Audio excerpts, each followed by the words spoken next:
Voilà, on y est, 999 €. On vit dans un monde où un Galaxy S26 est plus cher que l'iPhone 17. Ça fait 2 semaines qu'on a le Galaxy S26 dans nos mains chez Frandroid, et autant vous dire que c'est certainement l'un des smartphones les plus timides de Samsung depuis des années. C'est vrai que son grand frère, le S26 Ultra, avec son déluge de nouvelles technologies et d'ultra performance, a pris énormément d'espace lorsqu'on parlait des Galaxy S26, alors que c'est vrai que c'est peut-être celui-ci que les gens vont acheter, parce que vous n'avez peut-être pas forcément besoin d'un modèle Ultra. Alors est-ce que pour 1000 €, vous en avez pour votre argent avec ce Galaxy S26 ? Bon, on va voir ça ensemble. Hop, hop, hop! Je suis sûr que si vous regardez cette vidéo, le Galaxy S26 vous intéresse. Mais est-ce que vous avez vraiment besoin d'avoir le tout dernier modèle pour avoir une bonne expérience haut de gamme? Eh ben pas forcément, et ça on va le découvrir ensemble avec le partenaire de cette vidéo, Back Market. En vrai, les Galaxy S24 et S25 sont encore de super bons téléphones. Suffit de regarder leur fiche technique, elle est presque identique au Galaxy S26. Donc vous me voyez venir, si vous voulez profiter d'un Galaxy S sans vider votre compte en banque, ben allez sur Back Market. Ils seront beaucoup moins chers, tout simplement parce qu'ils seront pas neufs. Alors attention, chez Back Market, on parle pas d'occasion. En fait, chaque appareil est reconditionné. Et les professionnels qui le font suivent un pacte qualité qui garantit le bon fonctionnement de votre téléphone. Et contrairement au marché de l'occasion, vous avez le droit à 1 an de garantie commerciale et des retours gratuits sous 30 jours. Alors oui, ça soulage votre portefeuille, mais c'est aussi plus respectueux de l'environnement par rapport au neuf. C'est tout bête, mais éviter qu'un smartphone parte à la poubelle et lui donner une seconde vie, ça participe à réduire les déchets électroniques. Alors pour trouver votre Galaxy S24 ou S25, ou même tout autre smartphone reconditionné, bah ça se passe sur Back Market. Je vous mets le lien juste ici, en description, et on retourne au test du Galaxy S26. Côté design, on a un peu l'impression d'être dans une boucle temporelle chez Samsung. Ce S26 ressemble beaucoup au S25, qui ressemblait beaucoup au S24, qui ressemblait beaucoup au S23, bref, on peut remonter longtemps comme ça. On retrouve les mêmes lignes, les mêmes sensations en main. La seule différence notable se trouve sur les capteurs photo. On a une petite plaque qui les regroupe tous en un seul gros module. C'est du classique Samsung, n'empêche que les finitions sont excellentes. Avec son étanchéité et le verre ultra résistant, on a une vraie sensation de premium en main. C'est un smartphone qui est compact. Alors si vous êtes habitué au Galaxy S24 25, et bien ce 26 il a le même format en main, hein. Il est juste 1 mm plus large, mais faut savoir, et c'est assez rare pour le noter, que ça reste un smartphone qu'on peut considérer comme presque compact, puisque tous les autres smartphones de Samsung sont plus grands. Quand on allume cet écran de 6,3 pouces OLED de chez Samsung, autant vous dire que c'est une petite claque comme d'habitude. La fluidité est au rendez-vous, on est bien sur du 120 Hz. Niveau luminosité, c'est excellent avec les 2560 nits qu'on a réussi à atteindre avec un contenu HDR. Bref, c'est un écran qui est flatteur, qui reste pratique puisque très visible en pleine journée avec sa luminosité, et je pense que l'ensemble des moldus des écrans s'apercevront de rien. Je dis ça parce que on a mesuré quelques petits défauts. En fait, la calibration colorimétrique de ce S26 est moins bonne que celle du S25. Alors il est plus lumineux, donc l'écran est peut-être plus intéressant quand même, mais faut quand même noter que cet écran couvre moins bien l'espace DCI-P3 que le S25. Et en plus de ça, il a tendance à un peu trop saturer les couleurs chaudes et vertes. Si vous n'êtes pas connaisseur, vous n'y verrez que du feu. Mais clairement, on peut pas considérer cet écran comme un écran extrêmement fidèle. C'est pas mauvais, mais c'est pas très fidèle. Contrairement au Galaxy S Ultra qui, comme je vous l'ai dit, est un déluge de nouvelles technologies, notamment avec la nouvelle puce de Snapdragon, eh bien Samsung a décidé de mettre un autre processeur à l'intérieur, qui est un processeur maison. On retrouve donc l'Exynos 2600, et autant vous dire tout de suite, il n'est pas au niveau du tout dernier processeur de Snapdragon. Il est un peu moins puissant, mais surtout il va un peu chauffer lorsque vous le poussez à bout, ce qui va causer un problème de throttling, c'est-à-dire que pour protéger ses composants, le processeur va brider ses performances lors de la chauffe afin de maîtriser la chauffe émise par le téléphone. Ce qui fait que lorsque vous le faites stresser un peu ce smartphone, eh ben il va perdre en performance. Quand je parle de ce genre de stress, ça va être du jeu vidéo. Alors attention, hein. Par exemple, sur un Fortnite qui est très demandeur en ressources, surtout quand on met tout au max, eh ben on n'atteint pas les 120 images par seconde comme sur le Galaxy S26 Ultra, mais on se retrouve autour des 60-70 images par seconde. Et j'insiste, dans le quotidien, c'est loin d'être mauvais. Parce que même s'il fallait que je vous donne nos résultats de test sur ce processeur, au quotidien, on a un smartphone qui se comporte super bien. L'interface est super fluide, on n'a pas constaté de lag, lag. Vous pouvez ouvrir plein d'applis en même temps, ça posera jamais de soucis. Bref, le processeur est quand même largement suffisant pour l'ensemble des usages et ce sur pas mal d'années. C'est juste pas le plus puissant. Et là, vous pouvez vous dire, ouais, mais le S26, c'est normal qu'il soit moins puissant que le S26 Ultra. Peut-être, mais Samsung avait déjà fait auparavant le choix de mettre le meilleur processeur du marché Snapdragon sur tous ses Galaxy S. Et c'est toujours dommage quand on sait que Samsung fait ce genre de choix sur les nouvelles générations, quand on sait qu'auparavant, ils étaient capables de faire de meilleurs choix pour leurs clients. Ah là par contre Samsung reste très fort. Le Galaxy S26 tourne sous Android 16 avec la surcouche One UI 8.5. Chez Frandroid, on aime bien dire que One UI c'est notre interface préférée dans tout l'écosystème Android.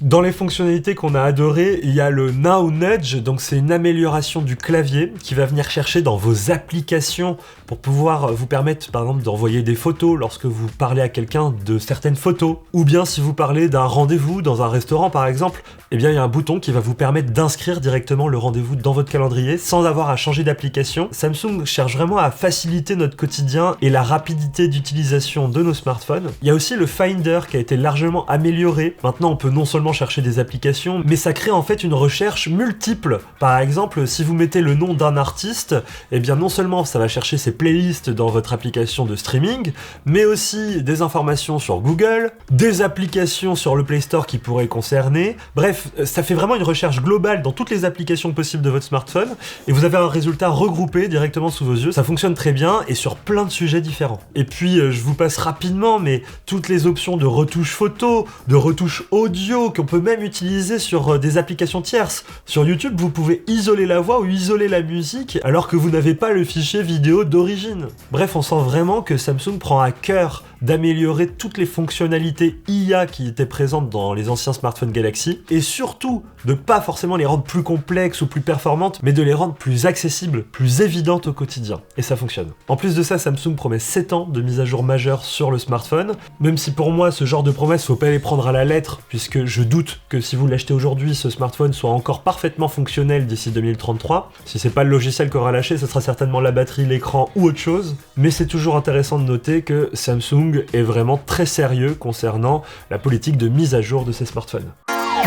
Côté photo, on est certainement sur la partie la plus timide du Galaxy S26, puisqu'il n'y a pas d'évolution technique entre le S25 et le S26. On retrouve 3 capteurs, dont le grand angle de 50 mégapixels, qui fait vraiment un super travail en plein jour. On a des photos qui sont vraiment qualitatives, et vous serez certainement la personne sélectionnée pour prendre des photos dans votre groupe d'amis et les envoyer à tout le monde par la suite, tellement les photos de ce capteur sont sublimes. De nuit, sur ce capteur, par contre, c'est un peu moins bon. On n'atteint pas les performances du S26 Ultra. On va avoir des défauts de lissage, parfois un algorithme un peu trop prononcé, ce qui fait que l'image paraît un peu artificielle. Mais ça fonctionne, on a un résultat sur le grand angle qui est bon. On retrouve ensuite l'ultra grand angle qui fonctionne de manière plutôt classique chez Samsung, avec les défauts et les qualités habituelles, c'est-à-dire que on a une bonne cohérence colorimétrique par rapport au capteur principal, donc tout fonctionne bien ensemble.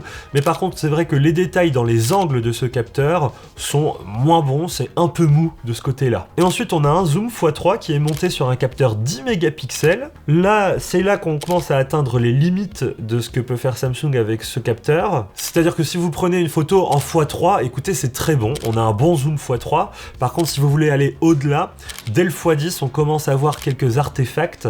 Et au-delà, si vous allez sur le x20, x30, c'est un zoom qui est juste de dépannage, mais pas vraiment un zoom utilisable en photographie, contrairement à ce qu'on peut avoir avec le Galaxy S26 Ultra. De nuit, ce zoom il est pas excellent, et parfois même le smartphone va de lui-même utiliser le grand angle et cropper dedans numériquement quand il fait sombre, pour pouvoir vous proposer une photo meilleure que ce que le x3 ferait, alors que vous êtes déjà en train de zoomer. De l'autre côté, on a un capteur selfie, qui est vraiment très bon de jour.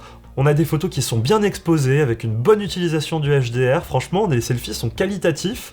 Par contre, dès que vous passez de nuit, c'est plus compliqué. On a du lissage, des pertes de détails. C'est assez courant sur les capteurs selfie, mais on peut pas dire que ce soit le meilleur capteur selfie qu'on peut trouver sur le marché actuellement, même s'il reste dans le très haut du panier. Donc la qualité photo de ce S26 est bonne, mais timide en 2026.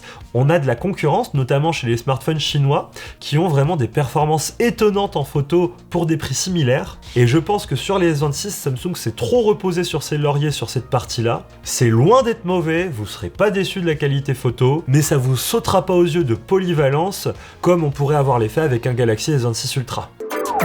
Côté autonomie, le Galaxy S26 il a une batterie de 4300 mAh et il s'en sert plutôt bien. Il va vous tenir au moins la journée, mais il faudra pas dépasser. Sur notre benchmark, pour un smartphone de ce calibre-là, il a tenu 12h18 en utilisation modérée, ce qui se classe quand même dans la moyenne, mais assez basse de notre classement. Ça n'aurait pas été un grand problème si Samsung avait corrigé le principal problème des Galaxy S depuis des années, la charge rapide. Ce smartphone se charge en 25 watts et c'est clairement insuffisant en 2026. La plupart des concurrents, surtout chinois, eux n'ont pas peur d'aller sur du 80, 100, 120 watts de charge pour charger en 10 minutes son smartphone. Là, on a un smartphone qu'on trouve lent à charger. Alors si vous avez une utilisation modérée et que vous le chargez tous les soirs, vous n'aurez pas de problème. Mais si vous êtes un gros utilisateur et que vous avez besoin de charger votre smartphone en pleine journée, il va pas charger vite et c'est un peu frustrant. En plus de ça, on n'a pas de Qi2 natif pour la charge sans fil, pas d'aimant à l'intérieur pour l'utilisation avec les accessoires MagSafe. C'est dommage parce que c'est quelque chose que Google fait avec ses Google Pixel. Ça aurait pas été nouveau chez Android. Samsung, pour pallier à ça, il propose simplement une coque officielle avec le cercle aimanté. Et qu'on se le dise, Samsung se touche pas mal sur le prix de ses accessoires. La coque officielle avec le cercle aimanté, elle coûte au minimum 50 € et c'est une coque transparente classique. Et au maximum 80 € pour le modèle renforcé avec un design un peu plus robuste. Franchement, Samsung, si vous mettez pas d'aimant dans votre smartphone alors que c'est la nouvelle génération et tout le monde veut ça, faites au moins des coques ou des accessoires moins chers pour qu'on puisse y avoir accès, quoi. Bref, sur ce S26 en 2026, Samsung, ils ont un vrai retard et c'est un problème. Sinon, à l'utilisation, on peut quand même noter des petites améliorations techniques sur ce produit, notamment une double antenne NFC.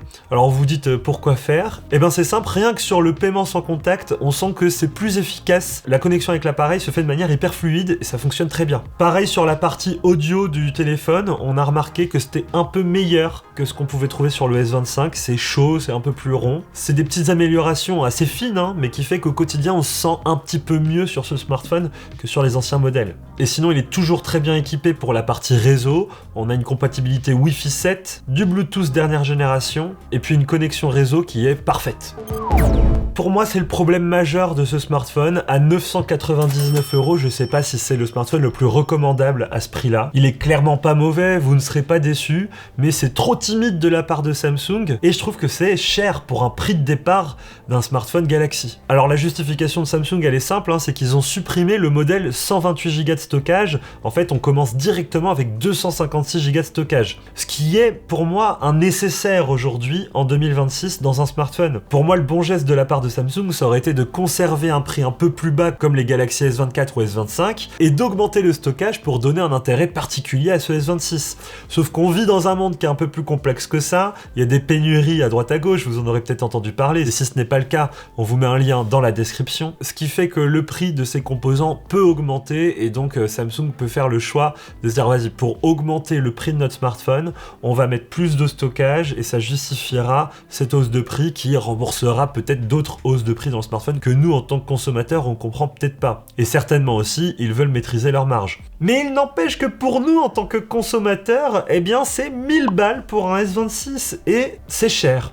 Alors moi, mon conseil, ce serait d'être aux aguets côté promotion, parce que je pense que Samsung, pour en vendre autant qu'il souhaiterait en vendre, va falloir le baisser ce prix, et c'est certain qu'il va être disponible en promotion. Si vous voulez voir là en temps réel les meilleurs prix, je vous ai mis un lien dans la description qui vous amènera sur notre site Frandroid où on a fait un comparateur de prix et vous verrez où est-ce qu'il est disponible au meilleur prix. Donc n'hésitez pas à aller checker. Si jamais vous avez un doute sur l'autonomie de ce smartphone, si elle n'est pas suffisante pour vous, ou même sur la taille de ce smartphone qui est quand même compact en main, et bien Samsung propose le Galaxy S26 Plus qui présente exactement les mêmes qualités et les mêmes défauts en termes de smartphone, sauf qu'on a un smartphone un peu plus endurant avec une batterie de 4900 mAh et un écran qui est plus grand, 6,7 pouces contre 6,3 pouces sur ce Galaxy S26 classique. Le S26 Plus, il commence à 1270 € en termes de vente, ce qui est assez cher, mais si vous avez des promos qui vous permettent de l'avoir autour des 1000-1100 € et que vous avez une utilisation plutôt modérée au quotidien de votre smartphone, vous voulez juste un bon produit, je pense que le modèle Plus peut être intéressant pour une utilisation un peu plus endurante. Mais attention, on ne retrouve pas la qualité compacte de ce produit qui est quand même intéressant en termes de format. Bref, vous l'aurez compris, ce Galaxy S26 est une évolution timide, mais n'empêche que ça reste un bon produit. Vous retrouverez toute l'expérience de Samsung dans l'interface et c'est ça qui fait sa plus belle force. Le truc, c'est que si vous venez d'un Galaxy S24, S25, peut-être même S23, vous verrez pas grande différence avec ce Galaxy S26. Sur Frandroid, on espère juste que sur le Galaxy S27, Samsung va sortir les doigts et va nous faire un smartphone avec un peu plus de caractère, que ce soit sur le design, sur la charge rapide, un smartphone qui va au front, qui va essayer de se battre sur ce qui se fait de mieux à des prix contenus. Parce que là, c'est pas vraiment le cas. C'est juste un très bon smartphone, mais nous qui voyons passer des smartphones au quotidien et à l'appel, on peut vous dire que on l'a trouvé un peu ennuyant, malgré le fait qu'il soit bon. Merci d'avoir regardé cette vidéo. Si vous voulez soutenir notre travail, n'hésitez pas à vous abonner et à laisser un petit commentaire ou un like. Et suivez-nous aussi sur les réseaux sociaux, tiens, on essaye de publier un maximum de contenu pour vous tenir au courant des nouvelles technologies, et parfois on vous publie aussi quelques délires qu'on peut avoir dans la rédaction, donc n'hésitez pas à aller faire un tour. Allez, vive la technologie, vive les smartphones, et vive Android, tiens. Ciao!